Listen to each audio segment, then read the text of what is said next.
1 കൊറിന്തോസ് 5-ാം അധ്യായം. അസന്മാർഗികതയ്ക്കെതിരെ. വിജാതിയുടെ ഇടയിൽ പോലും ഇല്ലാത്ത തരം അവിഹിത ബന്ധങ്ങൾ നിങ്ങളുടെ ഇടയിലുണ്ടെന്ന് കേൾക്കുന്നു.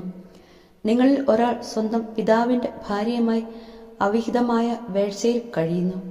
എന്നിട്ടും നിങ്ങൾ അഹങ്കരിക്കുന്നു. വാസ്തവത്തിൽ നിങ്ങൾ വിലപിക്കുകയല്ലേ വേണ്ടത്.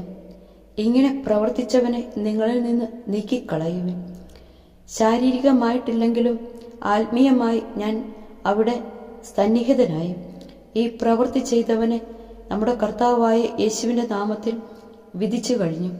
നമ്മുടെ കർത്താവായ യേശുവിൻ്റെ നാമത്തിലും എൻ്റെ ആത്മീയ സാന്നിധ്യത്തിലും നിങ്ങൾ ഒരുമിച്ച് കൂടുമ്പോൾ നമ്മുടെ കർത്താവായ യേശുവിൻ്റെ അധികാരം ഉപയോഗിച്ച് ആ മനുഷ്യനെ അവൻ്റെ അധമവികാരങ്ങൾ ഇല്ലായ്മ ചെയ്യേണ്ടതിന് പിശാചിന് ഏൽപ്പിച്ചു കൊടുക്കണം.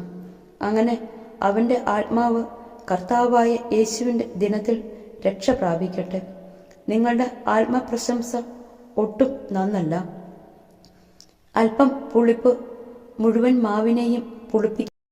നിങ്ങൾക്ക് അറിവുള്ളതല്ലേ? നിങ്ങൾ പുളിപ്പില്ലാത്ത പുതിയ മാവ് ആകേണ്ടതിന് പഴയ പുളിപ്പ് നീക്കിക്കളയുവിൻ. നിങ്ങൾ പുളിപ്പില്ലാത്തവർ ആയിരിക്കേണ്ടവരാണല്ലോ. എന്തെന്നാൽ നമ്മുടെ പെസഹ കുഞ്ഞാടായ ക്രിസ്തു ബലിയർപ്പിക്കപ്പെട്ടിരിക്കുന്നു. അതിനാൽ അശുദ്ധിയും തിന്മയുമാകുന്ന പഴയ പുളിപ്പുകൊണ്ടല്ല, ആത്മാർത്ഥതയും സത്യവുമാകുന്ന പുളിപ്പില്ലാത്ത അപ്പം കൊണ്ട് നമുക്ക് തിരുനാൾ ആഘോഷിക്കാം. വ്യഭിചാരികളുമായി സമ്പർക്കമരുതെന്ന് മറ്റൊരു ലേഖനത്തിൽ ഞാൻ എഴുതിയിരുന്നല്ലോ.